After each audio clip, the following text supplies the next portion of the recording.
اسی عورت کے قدموں کے نیچے جنت بتانے والا وہ میرا پیغمبر ہے جو عورت کے لیے بھی رحمت کا پیغامبر بن کر آیا۔ میرے بھائیوں، عربوں میں رواج تھا، توجہ کیجئے، توجہ، عربوں میں رواج تھا کہ بچیوں کو زندہ دفن کر دیا جاتا تھا۔ مکے میں بھی رواج تھا۔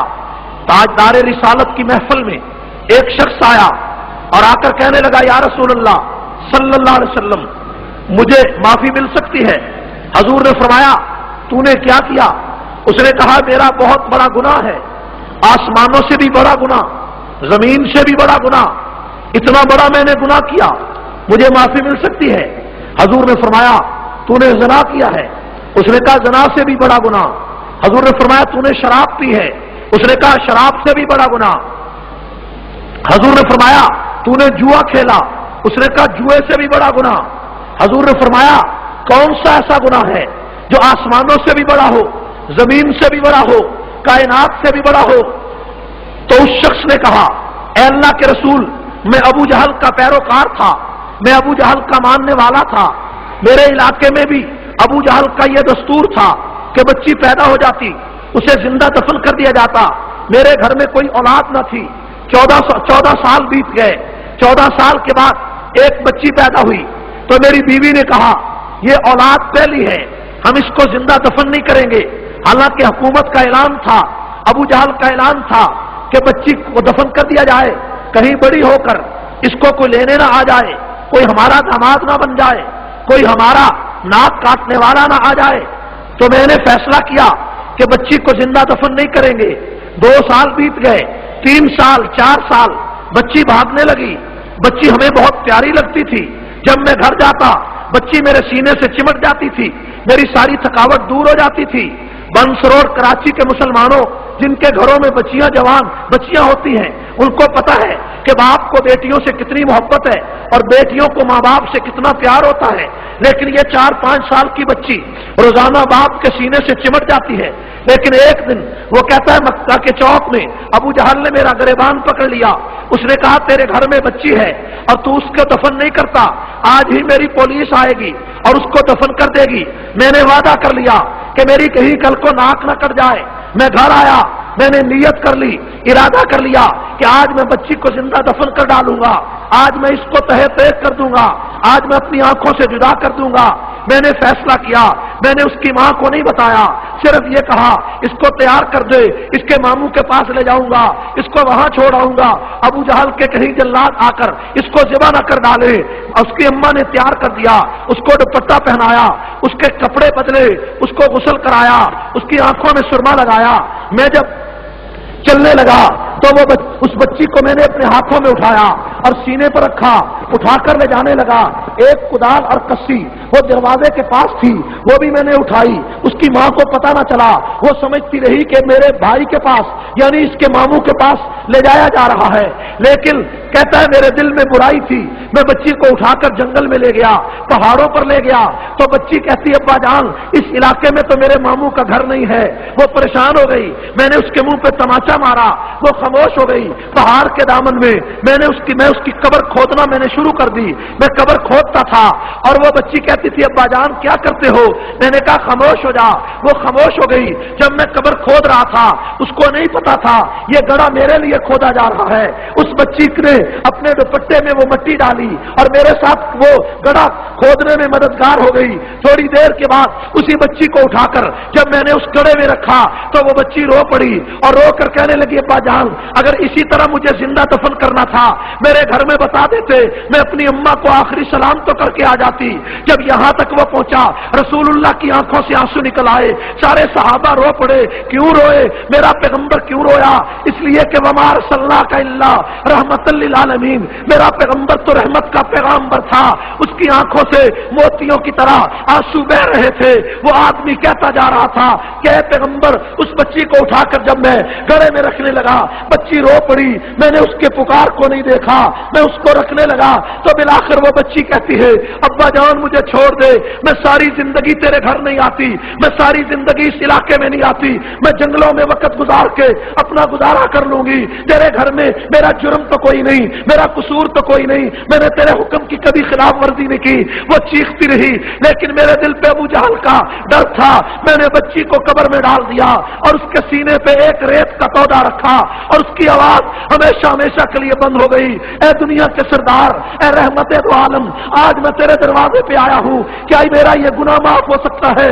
جس دن سے اس بچی کو میں نے گڑے میں رکھا، اس دن کے بعد روزانہ خواب میں وہ بچی مجھے ملتی ہے اور میرے سامنے کہتی ابا جان قیامت کا دن ہوگا، رسول اللہ کی عدالت ہوگی، میرا ہاتھ ہوگا، تیرا گریبان ہوگا۔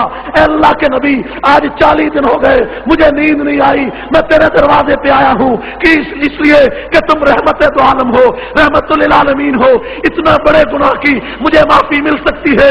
میرے بھائیوں، میرا پیغمبر اس کی باتیں سن کر رو رہا ہے، صحابہ رو رہے ہیں، نبی کی آنکھوں سے موتیوں کی طرح آنسو جھڑ رہے ہیں۔ میرے رسول نے فرمایا اور نوجوان تو نے بڑا ظلم کیا، تو نے عرش ہلا دیا، تو نے زمین ہلا دی، تو نے پہاڑ ہلا دیے، تجھے ترس نہیں آیا؟ جب وہ بچی روتی تھی تو نے ہاتھ کیوں نہیں روکا؟ جب تو نے اس کو قبر میں اتارا وہ رو رہی تھی، تو نے ہاتھ کیوں نہیں روکا؟ جب تو نے اس کے سینے پہ پتھر رکھا تجھے ترس نہیں آیا؟ وہ معصوم جان تڑپتی رہی، تو ظلم کرتا رہا، لیکن یاد رکھ میں رحمت للعالمین ہوں۔ اگر آج سچے دل سے تو توبہ کر کے میرا کلمہ پڑے گا، میں اتنی بڑی رحمت لے کر آیا ہوں کہ وہ رحمت اس گناہ سے بہت بڑی ہے، اس زیادتی سے بہت بڑی ہے، اتنی بڑی رحمت لایا ہوں کہ سچا دل سے کلمہ پڑے گا تو میں اس گناہ پہ بھی معافی کی چادر پھیر دوں گا۔ اور یہ یاد رکھ آئندہ قیامت تک کے لیے میں اعلان کرنا چاہتا ہوں کہ میری امت میں جو شخص 2 بچیوں کی تربیت کر کے جوان کر کے ان کی اچھی طرح شادیاں کرے گا، میں محمد اس کی جنت کا اعلان کرتا ہوں، اس لیے کہ میں عورت کے لیے، بچیوں کے لیے، دکھی بچیوں کے لیے جو بے گور و کفن قبروں میں اتار دی گئی، میں محمد ان کے لیے بھی رحمت کا پیغام بن کر آیا۔ رہبرو رہنما، رہبرو رہنما۔ میرے بھائیوں، وما ارسلناک الا، وما ارسلناک الا، بلند آواز سے وما ارسلناک الا رحمت للعالمین، کہ اے پیغمبر ہم نے تجھے جہانوں کے لیے رحمت بنایا، ایک جہان کے لیے نہیں، سارے جہانوں کے لیے۔ کہ میرے رسول کے دروازے پر ایک اونٹ نے آ کر سر رکھا، صحابہ نے پوچھا یا رسول اللہ یہ اونٹ کیا کہتا ہے؟